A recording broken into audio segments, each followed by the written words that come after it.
Anime fans அனைவருக்கும் வணக்கம். So இன்னைக்கு நம்ம சோல் லேண்ட் எபிசோட் 86 தான் பார்க்க போகிறோம். போன எபிசோட் எங்கே முடிஞ்சிருக்கோம் அப்படின்னு பார்த்தீங்கன்னா, அந்த சண்டையில் தங்ஸானுக்கு அடிபட்டிருக்கும். ஸோ இதுக்கு மேலே நடக்கிற மேட்சஸில் அவன் வந்து சண்டை போடக்கூடாது அப்படின்னு சொல்லியிருப்பாங்க.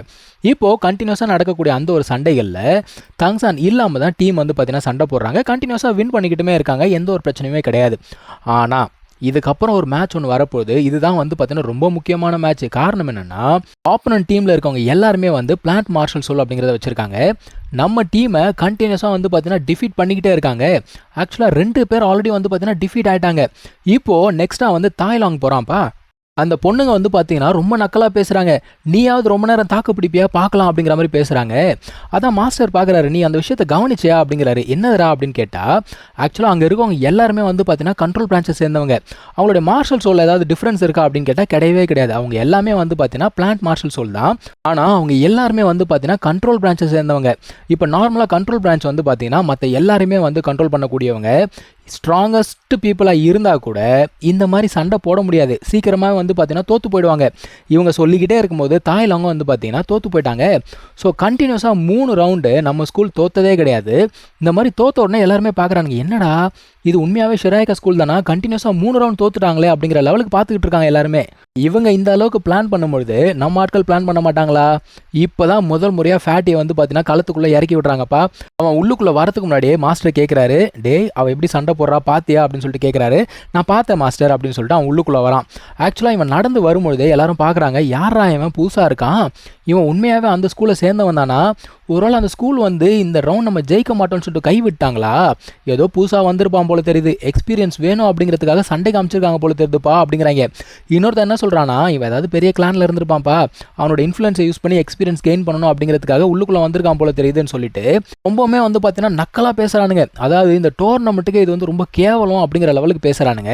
இப்போது அந்த பொண்ணுமே வந்து என்ன சொல்கிறானா, எப்பா ஃபேட்டி என்னுடைய பிளான்ட் வந்து பயங்கர ஃபாஸ்ட்டாக இருக்கும், சரியா, நீ வந்து அடிபடுறதுக்கு முன்னாடி இங்கேருந்து கிளம்பி போயிடு அப்படின்னு சொல்கிறா. ஆனால் ஃபேட்டி இங்கே கிளம்பி வரதுக்கு முன்னாடியே மாஸ்டர் வந்து அவனுக்கு இன்ஸ்ட்ரக்ஷன் கொடுத்துருக்காரு. என்ன தெரியுமா, அவனோட டார்கெட் வந்து பார்த்தீங்கன்னா எல்லாருமே ஜெயிச்சுட்டு வரணும், சிங்கிளாக நின்று எல்லாரையும் அடிக்கணும், அதுதான் டார்கெட்டு.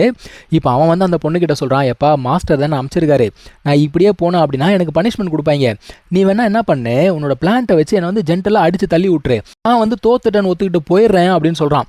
இவெல்லாம் ஓகே அப்படிங்கிறா. ஆனால் அப்போ தான் அவன் பவர் அப் பண்ணுறாங்க. இவன் லெவல் 40 அப்படிங்கிறதே இப்போ தான் எல்லாருமே பார்க்குறாங்க. ஸோ இந்த முறை இந்த ஸ்கூல் வந்து என்ன சர்ப்ரைஸ் கொண்டு வரப்போது தெரியலையேன்னு சொல்லிட்டு அந்த ஒரு அனௌன்சர் சொல்லிக்கிட்டு இருக்கான்.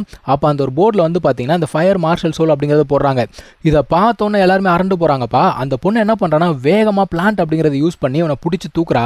ஆனால் ஃபேட்டி வந்து அவனோட ஃபயர் பவரை ரிலீஸ் பண்ண உடனே வந்து பார்த்தீங்கன்னா பயங்கரமாக அலற ஆரம்பிக்கிறா. என்னால் முடியல காப்பாற்றுங்க அப்படிங்கிறா.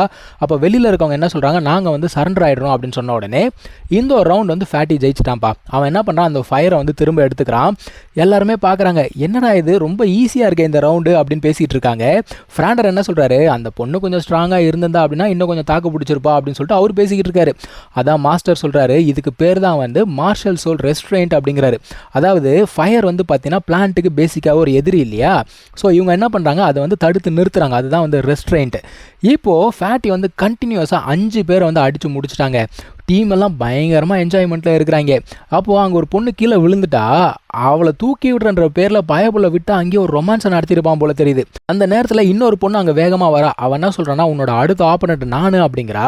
ஸோ லிட்டரலாக 5 பேரை டிஃபீட் பண்ணிட்டாங்க. இப்போ சண்டை போட போகிற பொண்ணு தான் வந்து பார்த்தீங்கன்னா 6வது ஆப்போனண்ட். ஆக்சுவலாக இந்த ஒரு பொண்ணு தான் வந்து பார்த்தீங்கன்னா அந்த டீமோடைய கேப்டனுங்க. அது மட்டும் இல்லாமல் இவன் வந்து லெவல் 44 இருக்கா. இதுக்கு முன்னாடி வேறு லெவலில் பெர்ஃபார்ம் பண்ணியிருக்கலாம். நிறைய பேர் வந்து பார்த்தீங்கன்னா ஈஸியாக டிஃபீட் பண்ணியிருக்கலாம். ஸோ இப்போ இவ தான் வந்து சண்டை போகிறதுக்கு வரா. ஃபேட்டி என்ன பண்ணுறான், எப்பவும் போல் ஃபயர் பவர் அப்படிங்கிறத யூஸ் பண்ணி அட்டாக் பண்ணுறாங்க. எல்லாருமே பார்க்குறாங்க, அவ்வளோதான் அப்படிங்கிறாங்க. இவனுமே முடிஞ்சிச்சு அப்படின்னு நினைக்கிறான். அவளுக்கு ஒன்றுமே ஆகலை. அவன் என்ன சொல்கிறா, எனக்கு ஃபயர் இம்யூனிட்டி இருக்குது அப்படிங்கிறா. இது கேட்டோன்னே தங்ஸானே அதிர்ந்து போகிறான். ஏன்னா இதுக்கு முன்னாடி அந்த டைலாக் அவனும் சொல்லியிருப்பான்ல. இந்த சமயத்தில் மூபாய் சொல்கிறான், எனக்கு இப்போ தாண்டா புரியுது அந்த பொண்ணு ஏன் உன் மேலே கொலை காண்டில் இருக்கான்னு. ஏன்னா இந்த டைலாகை கேட்கும்போது எனக்கே வந்து காண்டாகுதுரா அப்படிங்கிறான். இப்போ அந்த பொண்ணுமே பார்க்குறா, அங்கேருந்து பயங்கர கோவமாக வெளியேறாப்பா. ஃபங்க்ஷாவுத்தேன் இருக்கான் பாருங்க, பின்னாடியே போகிறான். அவள் பார்க்குறா, இந்த பாரு எங்கே போகிறேன்னு கேட்காத, இது உனக்கு தேவையில்லாத விஷயம் அப்படின்ட்டு போகிறா. அவள் இங்கே ஃபேட்டியும் அந்த பொண்ணு வந்து பார்த்தீங்கன்னா சண்டை போட்டுட்ருக்காங்க. அவள் வந்து கண்டினியூஸாக இவனை அட்டாக் பண்ணணும்னு சொல்லிட்டு பார்த்துக்கிட்டே இருக்கா. ஆனால் ஃபேட்டி வந்து பார்த்தீங்கன்னா மூவ் பண்ணிக்கிட்டே இருக்காங்க வேகமாக. இப்போ ஃபேட்டி வந்து அந்த ஃபயர் பவர் யூஸ் பண்ணி அட்டாக் பண்ணலாம் அப்படின்னு சொல்லிட்டு பார்க்கும்போது அந்த பொண்ணு என்ன பண்ணுறா, ஒரு ஷீல்டு மாதிரி போட்டுக்கிறாப்பா. அதாவது தங்சான் பண்ணுவான் இல்லையா, கிட்டத்தட்ட அதே மாதிரி தான். ஆனால் இதை பார்க்கும்பொழுது அவளுக்கு தெரியுது, அதாவது அவங்க டீம்மேட்டுக்கு தெரியுது, இவளோட அந்த ஃபயர் ரெஸ்ட்ரென்ட் இருக்கு இல்லையா, அது வந்து கொஞ்சம் கொஞ்சமாக கம்மியாகிட்டே இருக்குது. ஆனாலும் பரவாயில்ல, இவன் வந்து முடிஞ்ச வரைக்கும் லாங்காக சண்டை போட்டுகிட்டே இருந்தா அப்படின்னா கண்டிப்பாக ஆப்போனண்ட்டை டிஃபீட் பண்ண முடியும் அப்படின்னு சொல்லிட்டு யோசிக்கிறாங்க. இப்போ ஃபேட்டி என்ன பண்ணுறான் அப்படின்னு பார்த்தீங்கன்னா, அவனோட அந்த மார்ஷல் சோல்ட் இருக்கு இல்லையா, அதோட பவரை யூஸ் பண்ணி பறக்க ஆரம்பிக்கிறாங்க. இதை பார்த்தோன்னே என்னடா இவன் வானத்தில் பறந்துட்டு இருக்கானே, ஏன்னா மோஸ்ட்டாக வானத்தில் பறந்துட்டு இருக்கும்போது இவனால் வந்து பார்த்தீங்கன்னா அட்டாக்ஸ் வந்து தடுக்க முடியாது. இவன் என்ன பிளான் பண்ணுறான்னு தெரியலையே அப்படின்னு சொல்லிட்டு எல்லாருமே பேச ஆரம்பிக்கிறாங்க. இப்போ அந்த பொண்ணு என்ன பண்ணுறா, அவளுடைய அடுத்த ஸ்கில்லை யூஸ் பண்ணுறா. அதாவது கீழே வந்து பார்த்தீங்கன்னா தான்ஸ் மாதிரி போகுதுங்க, இவனை வந்து அட்டாக் பண்ணுது. ஆனால் இவன் அப்படியே வந்து அதை எல்லாத்தையும் டாச் பண்ணி பறந்துக்கிட்டே இருக்கான். ஒருத்தன் என்ன சொல்கிறான், இவன் வந்து நல்லா பவர்ஃபுல்லாக இருக்கான், ஆனால் இவனுக்கு வந்து பேட்டில் எக்ஸ்பீரியன்ஸ் பத்தலையே அப்படிங்கிறான். இன்னொருத்த என்ன சொல்கிறான், அட போடா நீ வேற, கண்டினியூஸாக 6 பேரை டிஃபீட் பண்ணிட்டான், அவங்க ஸ்கூலில் இன்னொரு மான்ஸ்டர் இருக்காண்டா அப்படின்னு பேசிக்கிட்டு இருக்காங்க. இப்போது சின்மிங் இருக்கார்ல, அவர் வந்து மாஸ்டர் கிட்ட கேட்குறாரு, இவன் வந்து ஓகேவா அப்படிங்கிற மாதிரி கேட்குறாரு.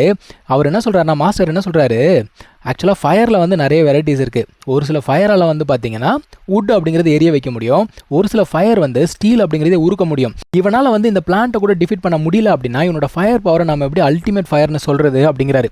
இப்போ இவன் என்ன பண்ணுறான், ஃபீனிக்ஸ் ஸ்ட்ரைக் அப்படிங்கிறத யூஸ் பண்ணுறான். அவன் அடித்த அடியில் அந்த பிளான்ட்லாம் வந்து பார்த்தீங்கன்னா சல்லியாக போயிடுச்சு. ஆக்சுவலாக 2வது ஸ்ட்ரைக்குக்கு அவன் என்ன பண்ணுறான்னா வினோதமாக எதையோ யூஸ் பண்ணி அவளை வந்து டிஃபீட் பண்ணிட்டான். ஆக்சுவலாக 2வது ஸ்ட்ரைக் அவன் யூஸ் பண்ணியிருந்தான் அப்படின்னா அந்த பொண்ணுக்கு பயங்கரமாக அடிபட்டிருக்கும், இல்லைனா இறந்தே கூட போயிருக்கிறதுக்கு வாய்ப்பு இருக்கு. இப்போ அந்த பொண்ணு கீழே விழுந்துட்டா, அந்த ஆப்பனண்ட் வந்து கீழே இறங்கி ஓடி வரா. ஓடி வந்து பார்க்கறா, நல்ல வேளை அவளுக்கு எதுவுமே ஆகலை, மயக்கத்துலாம் இருக்கா.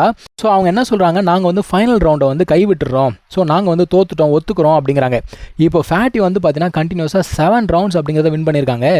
அவனுக்கு பயங்கர சந்தோஷம், ஆள் பயங்கர குஷியாக எகிரி குச்சிட்டே போகிறான். இப்போது இதெல்லாம் ஒரு பக்கம் நடக்கட்டும், இந்த பொண்ணு இருக்கால, அவள் வந்து தங்சான் கிட்ட பேசணும் அப்படிங்கிறதுக்காக வந்து நிற்கிறாப்பா. அதான் தங்சான் கேட்குறான், ஏன் என்ன விஷயம், இங்கே பேச முடியாதா அப்படின்னு கேட்குறான். அவன் என்ன சொல்கிறா, இல்லை நான் வந்து ப்ரைவேட்டாக பேசணும் அப்படிங்கிறா. அப்போ மாஸ்டர் சொல்கிறாரு, சரி நீ போயிட்டு வா அப்படிங்கிறாரு. ஷாவு அப்படியே பார்க்குறா. அதான் மாஸ்டர் சொல்கிறாரு, அம்மா அவன் வந்து உனக்கானவன் தான், ஒத்துக்கிறேன், ஆனால் அவன் மேலே கொஞ்சம் நம்பிக்கை வை அப்படின்னு சொல்கிறாரு. ஓகேன்னு சொல்லிட்டு இப்போ 2 பேருமே போகிறாங்கப்பா. இன்னொரு பக்கம் ஃபங்க்ஷன் வந்து பார்த்தீங்கன்னா பயங்கர சந்தோஷமாக இருக்கான். என்னடா அப்படின்னா, இந்த பொண்ணு அவங்ககிட்ட பேசினா இல்லையா, அதில் அவருக்கு பயங்கர சந்தோஷம். அவள் ஆக்சுவலாக லிட்டரலாக திட்டிட்டு தானே போனா. சந்தோஷமாக இருக்கிறவன் மூஞ்சில இப்போ சிரிப்பே காணும். காரணம் என்னென்னா, அந்த பொண்ணு போய்கிட்டு இருக்கான், அந்த பொண்ணு பின்னாடியே வந்து தங்சான் போய்கிட்டு இருக்கான். என்னடா நடக்குது இங்கே அப்படிங்கிற மாதிரி பார்த்துக்கிட்டே இருக்கான். 2 பேருமே எங்கே போகிறாங்க அப்படின்னு பார்த்தீங்கன்னா காட்டுக்குள்ளே நடந்து போகிறாங்க. இவனுமே பின்னாடியே போகிறான். அந்த பொண்ணு வந்து பார்த்தீங்கன்னா தங்சான் கிட்ட பேசணும், ஒரு கம்யூனிகேட் பண்ணணும் அப்படிங்கிற மாதிரி ட்ரை பண்ணிக்கிட்டு இருக்கா. ஆனால் இவன் வந்து பார்த்தீங்கன்னா கொஞ்சம் ரகடாகவே பேசுகிறாங்க. எதுக்கு என்ன இங்கே கூப்பிட்டு வந்த, என்ன விஷயம் அப்படிங்கிற மாதிரி கேட்குறான். அதான் அவன் சொல்கிறா, ஒன்றும் புரியாத மாதிரி நடிக்காத அப்படிங்கிற. என்ன நடிக்கிறது, இவன் என்ன எதிர்பார்க்குறா அப்படிங்கிறது நமக்கும் தெரியல, அவனுக்கும் தெரியல. திரு முழிக்கிறான். அதான் அவன் கேட்குறான், உனக்கு என்ன விஷயம், என்ன வேணும்னு சொல்லு அப்படின்ன உடனே, நீ எதுக்காக என்ன அன்னைக்கு காப்பாற்றின அப்படிங்கிற மாதிரி கேட்குறா. ஏன்னா அந்த ஒரு அட்டாக் வந்து பார்த்தீங்கன்னா இவனை அட்டாக் பண்ணுறதுக்காக தான், கரெக்ட். ஆனால் இவன் என்ன பண்ணான்னா, இவளை காப்பாற்றணும் அப்படிங்கிறதுக்காக அவனோட உடம்பை வந்து பார்த்தீங்கன்னா ஷீல்டாக யூஸ் பண்ணி இவன் வந்து காப்பாற்றி விட்டான்ல. அதான் ஏன் பண்ண அப்படின்னு சொல்லிட்டு இவன் கேட்குறா. அவன் என்ன சொல்கிறான்னா, இங்கே பாரு, நீயும் நானும் வந்து ஆப்போனன்ட்ஸ் தான், நம்ம வந்து எனிமி கிடையாது. அந்த அட்டாக்ல உனக்கு ஏதாவது நடந்திருந்தது அப்படின்னா நம்ம 2 ஸ்கூலுக்குமே வந்து மிகப்பெரிய பிரச்சனை அப்படிங்கிறது வந்திருக்கும். அது மட்டும் இல்லாமல் என்னால் வந்து அந்த அட்டாக்கை தாங்க முடியும் அப்படின்னு தோணுச்சு, அதனால தான் நான் உன்னை காப்பாற்றினேன், வேற எந்த காரணமும் கிடையாது அப்படிங்கிறான். இதை கேட்டோன்னே இவளுக்கு வந்து பார்த்தீங்கன்னா பயங்கர அதிர்ச்சிங்க. அவள் என்ன எதிர்பார்த்தா அப்படிங்கிறது தெரியல. ஆனால் இவன் சொன்ன பதில் வந்து பார்த்தீங்கன்னா இதுதான். இன்னொரு பக்கம் ஷாவு வந்து அப்படியே நடந்து வந்துக்கிட்டே இருக்கா.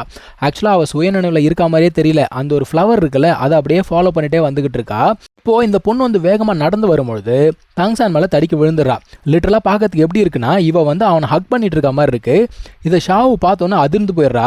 அது மட்டும் இல்லாமல் இந்த பொண்ணு என்ன பண்ணுறான்னா, அவன் கன்னத்தில் வந்து முத்தம் கொடுத்துட்றாப்பா. இதை பார்த்தோன்னே இவளுக்கு என்ன பண்ணுறதுனே தெரியல, அப்படியே திருன்னு முழிக்கிறா. ஸோ இங்கே தான் இந்த எபிசோட் முடியுதுங்க. நம்ம அடுத்த எபிசோடில் கண்டினியூ பண்ணலாம். தேங்க்யூ ஸோ மச் ஃபார் வாட்சிங். Take care. பாய்.